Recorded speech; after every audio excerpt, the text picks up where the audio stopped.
Hello everyone, a very warm welcome to all of you. Welcome to स्वा education, my self Radha. और आज हम लोग food corporation of India manager technical का जो सिलेबस है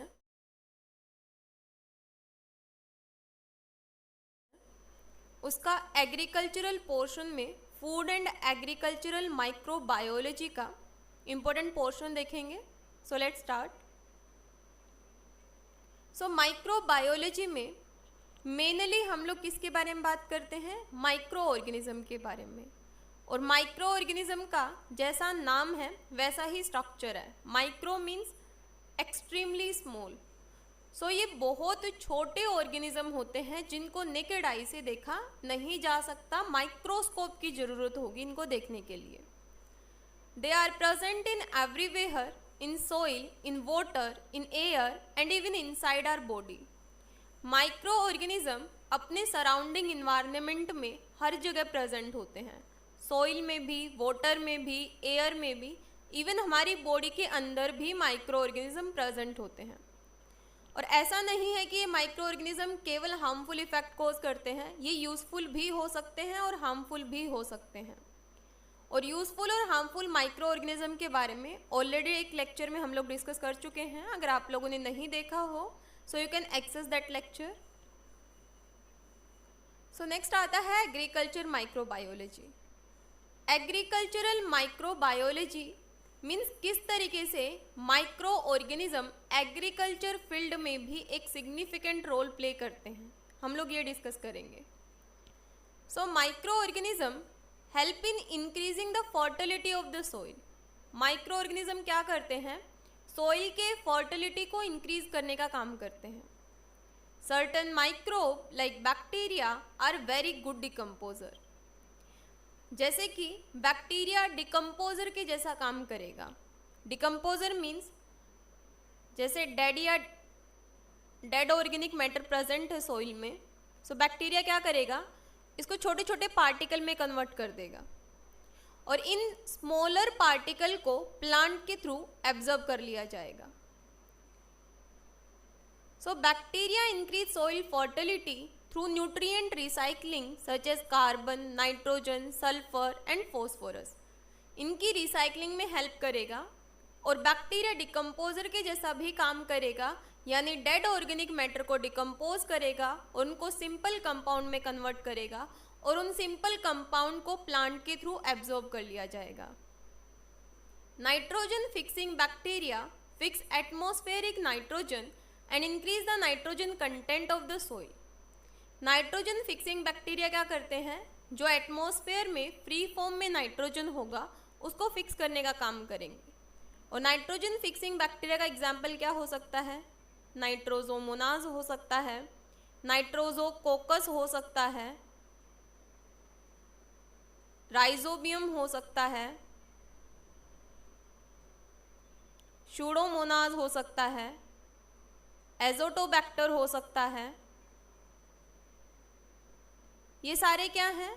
नाइट्रोजन फिक्सिंग बैक्टीरिया हैं। सो नाइट्रोजन फिक्सिंग बैक्टीरिया क्या करते हैं? एटमॉस्फेरिक नाइट्रोजन को फिक्स करने का काम करते हैं and increase the nitrogen content of the soil, जिसको कि प्लांट के थ्रू एब्जॉर्ब कर लिया जाएगा। नेक्स्ट वन, ये यहाँ पर नाइट्रोजन साइकिल का ओवरव्यू दिया गया है कि किस तरीके से नाइट्रोजन साइकिल चलेगा। So nitrogen in the air, ये फ्री फॉर्म में नाइट्रोजन प्रेजेंट हो गया अपने इन्वायरमेंट में, जिसको सबसे पहले कन्वर्ट किया जाएगा किसमें? अमोनिया में। नाइट्रोजन को कन्वर्ट किया जाएगा अमोनिया में। सो अगर क्वेश्चन आता है कि नाइट्रोजन साइकिल का फर्स्ट स्टेबल कंपाउंड क्या होगा, so first stable compound ammonia देखने को मिलता है। सो नाइट्रोजन साइकिल में डीनाइट्रिफिकेशन प्रोसेस, अमोनिफिकेशन, नाइट्रिफिकेशन, ये सारे प्रोसेस देखने को मिलते हैं। और राइजोबियम बैक्टीरिया, एजोटोबैक्टर, नाइट्रोजोमोनाज, ये सारे बैक्टीरिया वहाँ पर अपना रोल प्ले करते हैं। सो नाइट्रोजन साइकिल में क्या देखने को मिलेगा? फ्री फॉर्म में नाइट्रोजन अवेलेबल है इन्वायरमेंट में। सो एटमॉस्फेयर में जो फ्री फॉर्म में नाइट्रोजन है इसको कन्वर्ट किया जाता है किस में? अमोनिया में। अमोनिया में कन्वर्ट करने के बाद में अगर ये अमोनिया वापस से नाइट्रोजन में कन्वर्ट हो जाए तो इसको क्या बोला जाता है? डीनाइट्रिफिकेशन,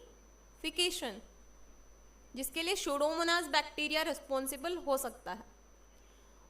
और ये अमोनिया फिर किस में कन्वर्ट होगा? नाइट्रेट एंड नाइट्राइट में, जिसको कन्वर्ट करने का काम कौन करेगा?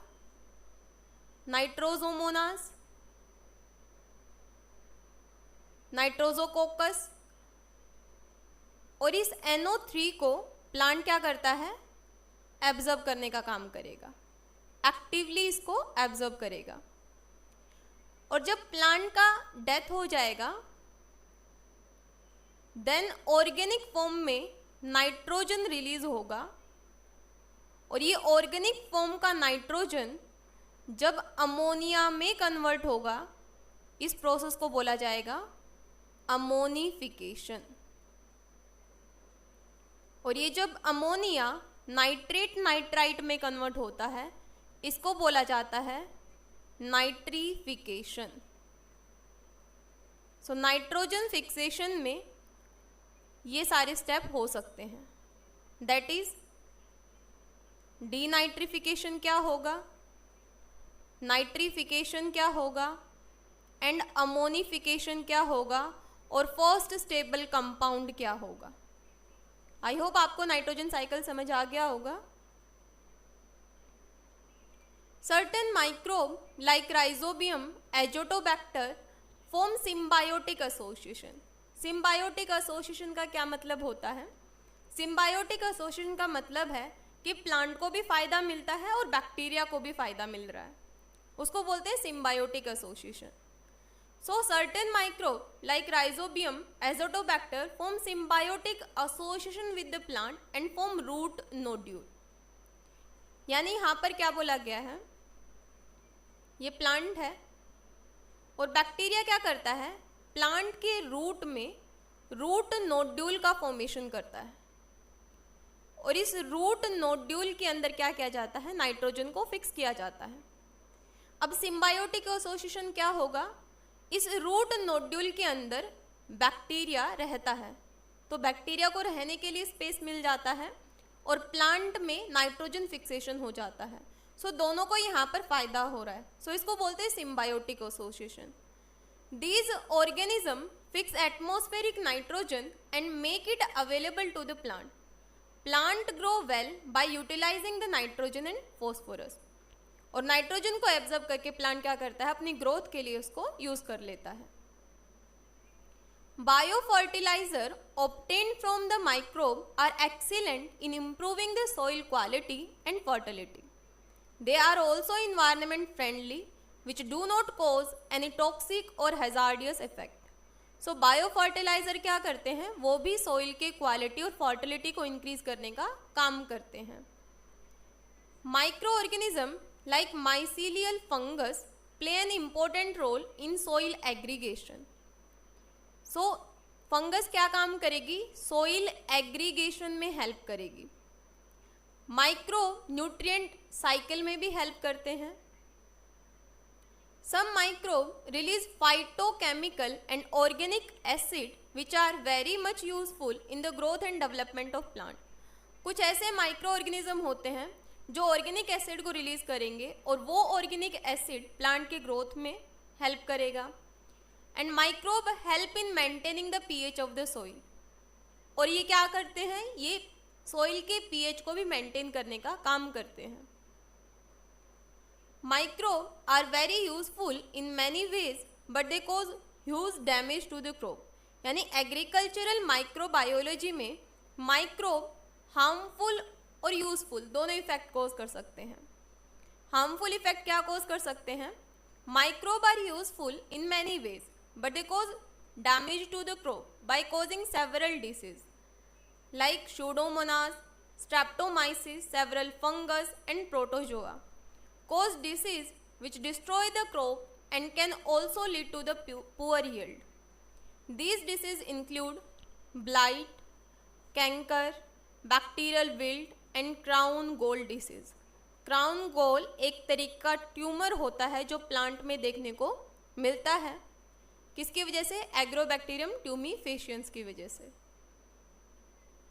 देन आता है food microbiology. Food microbiology is a branch of microbiology that studies a variety of microorganisms involved in the spoilage of food, food manufacturing and transmission of disease by food. Means food microbiology की ही branch है जिसके अंदर हम लोग ये discuss करते हैं कि फूड के मैन्युफैक्चरिंग में, फूड के स्पॉइलेज में किस तरीके से माइक्रो ऑर्गेनिज्म पार्टिसिपेट करते हैं। Food safety is an important part of food microbiology as food continue to act as a mode of transmission of various infectious agent। यानी फूड के थ्रू माइक्रो ऑर्गेनिज्म किसी भी इंडिविजुअल की body के अंदर enter कर सकते हैं। सो मोड ऑफ ट्रांसमिशन के जैसा food. Spoilage of food by micro organism has become a problem. यानी माइक्रो ऑर्गेनिज्म क्या कर सकते हैं? फूड को स्पॉइल कर सकते हैं, खराब कर सकते हैं। Food microbiology focus not only on the detection of food spoilage but also on the preservation of food against such micro organism. Food microbiology में हम लोग ये डिस्कस भी करते हैं कि किस तरीके से फूड को स्पॉइल होने से रोका जा सके। यानी फूड प्रिवेंशन पे भी फोकस किया जाता है फूड माइक्रोबायोलॉजी के अंदर। Preservation technique like radiation, dry, moist heat sterilisation, जैसे आप लोगों ने ड्राई हीट स्टेरिलाइजेशन और मोइस्ट हीट स्टेरिलाइजेशन पढ़ा होगा। ड्राई हीट स्टेरिलाइजेशन में हॉट एयर ओवन को यूज़ किया जाता है और मोइस्ट हीट में ऑटोक्लेव को यूज़ किया जाता है। Filtration use physical and chemical method in food microbiology. Result from various studies have shown that opportunity of using microorganism as a mean for manufacturing different new food. For example, जैसे lactobacillus bacteria है, वो किसकी manufacturing में help करता है? Curd यानी दही के मैन्युफैक्चरिंग में हेल्प करेगा। Cheese and butter, that is an important example of कि माइक्रो ऑर्गेनिज्म किस तरीके से फूड मैन्युफैक्चरिंग में भी काम करते हैं। Food microbiology is closely related to other disciplines like biotechnology and basic microbiology, which enable the use of genetic recombination for the manufacturing of high protein containing food and immune compromised individual. Food microbiology, biotechnology और basic microbiology को भी use करता है। Biotechnology का use करके genetic या recombinant बनाया जा सकता है और उसके through high protein containing food को मैन्युफैक्चर किया जा सकता है। Diagnosis of food related disease and detection of infectious agent in food sample interconnect areas like clinical medicine to food microbiology, increasing its scope. So food microbiology में हम लोग ये भी डायग्नोस करते हैं फूड रिलेटेड डिसीज़ को, infectious agent को। Pasteurisation of milk is yet another example of food microbiology, जिसमें हम लोग क्या करते हैं? मिल्क को बॉईल करते हैं और माइक्रो ऑर्गेनिज्म को वहाँ पर ख़त्म किया जाता है पास्चुराइजेशन के हेल्प से। सो आज हम लोगों ने ओवरव्यू लिया कि फूड माइक्रोबायोलॉजी क्या होता है, एग्रीकल्चरल माइक्रोबायोलॉजी क्या होता है और किस तरीके से माइक्रो ऑर्गेनिज्म एग्रीकल्चरल और फूड के फील्ड में अपना रोल प्ले करते हैं।